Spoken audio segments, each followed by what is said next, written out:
Your destination is on the right.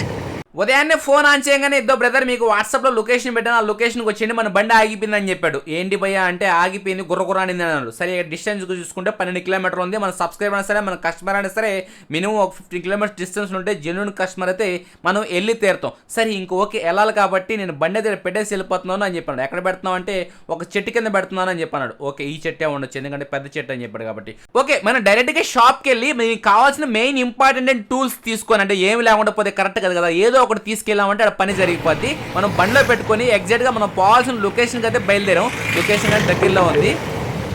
Your destination is on the right. Okay టోటల్గా Google map కానీ మనకి చెప్పేసింది. బండి కానీ మనకి ఎదురుగా కనబడుతుంది. అసలు ఈ బండి ఎప్పుడైనా సరే రన్నింగ్లో ఆగిన బండికి అసలు మనం ఏం చెక్ చేయాలి? ముందు బండికి సెంటర్ స్టాండ్ వేసి కిక్ కొట్టాలి. కంప్రెషన్ వదిలేసిందా, పవర్ కట్ అయిందా, పవర్ కట్ అయ్యాలంటే ఓపెన్ చేయాలి. మినిమం కస్టమర్కి ఏంటంటే కిక్ ఎలా ఉంది, కిక్ కానీ మెత్తగా ఉంటే గట్టిగా కొడితే స్టార్ట్ అయిపోతాయి భయ కొన్ని బండ్లు, రన్నింగ్ లాగిన బండ్లు. ఓకే ఈ బండి కిక్ రాడు గట్టిగా ఉంది కాబట్టి ఇప్పుడు ఈ బండికి బ్యానెట్ ఓపెన్ చేద్దాం. బ్యానెట్ అయితే ఓపెన్ చేశాను. చాలా చిన్న ప్రాబ్లం, ఏదైతే మనకి పెట్రోల్ సంబంధించిన గాలి లాక్కుంటుంది కదా ఆ పైప్ అయితే ఊడిపోయింది. ఈ పైపే ఊడిపోయింది. ఈ పైప్ ఎందుకు ఊడింది అనే రీజన్ మనం తెలుసుకోవాలనుకుంటే ఇది ఎక్కడో పెద్ద గుంటలో పడింది. అంటే ఇలాంటి స్పీడ్ బ్రేకర్ ఎక్కువ ఉంటుంది. ఈ స్పీడ్ బ్రేకర్ అంత ఎఫెక్ట్ కదని నేను వచ్చేటప్పుడు చూశాను. ఇంత పెద్ద స్పీడ్ బ్రేకర్ రాగానే ఫోన్ కానీ కింద నింపుకొని బాగా స్లో చేయాల్సి వచ్చింది. ఏదో ఆ స్పీడ్ బ్రేకర్లో పడి ఈ పైప్ అనేది ఊడిపోయినట్టుగా ఉంది.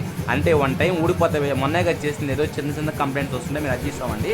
ఓకే టోటల్గా అయితే బండి రెడీ చేసి కస్టమర్కి అది ఇచ్చాను. ఎలాంటి ఛార్జెస్ తీసుకోలేదు.